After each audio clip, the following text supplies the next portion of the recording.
Liewe jong mense, kinders, studente, oupas, oumas, mamas, papas, Vrydagoggend die 20ste.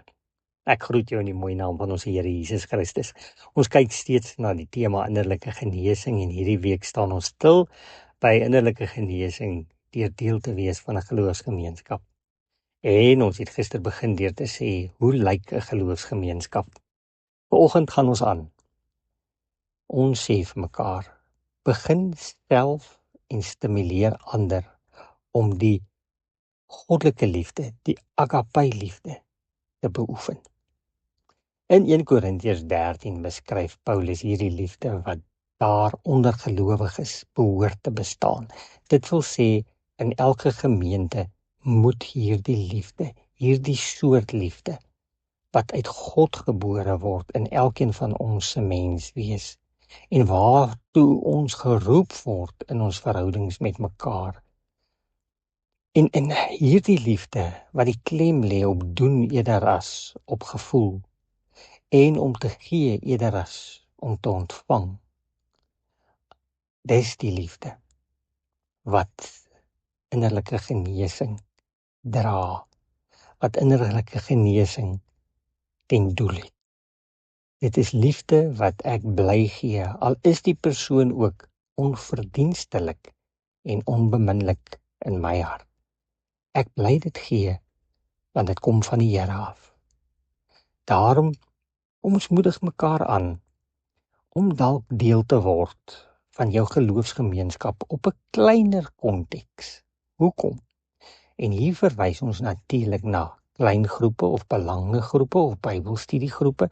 En is nie altyd moontlik om te kan inskakel, maar as jy kan, probeer van tyd tot tyd by 'n groep inskakel. Dit is dikwels moeilik om ware gemeenskap in 'n groot gemeente te beoefen.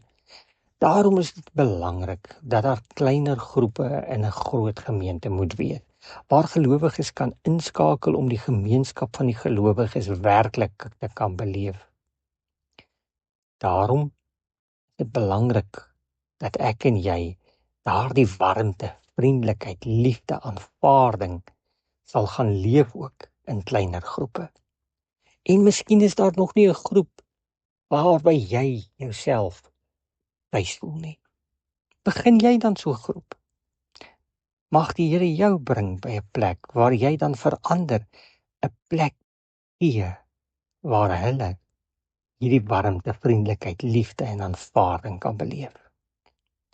Hoe dikwels het ek nie al gesien hoe erg stikkende mense weer heel word wanneer hulle by 'n kleiner groep gelowiges inskakel nie. In 'n sekere woonstelgebou in ons gemeente was daar 'n erg gestremde jong dame wat vir haar moeder 'n ergerlike las geword het. Die moeder het dan ook steen en been oor die kind geklag. Ai. Toe het 'n klein groep, 'n Bybelstudiegroep, waarby hulle ingetrek. En sy het binne maande 'n gedaanteverwisseling ondergaan. Haar gees het rustig geword en sy het 'n baie sinvolle lewe begin lewe. Hulle het haar liefgehad en haar ook op die regte manier vermaan oor haar gesindheid. En sy het handomkeer verander. Die waarde van die gelowiges se gemeenskap moet nooit onderskat word nie. In die geloofsgemeenskap van God, sy gemeente, sy kerk, word daar dikwels wonderlike veranderings en genesing beleef. Daarom mag jy deur die Gees gedring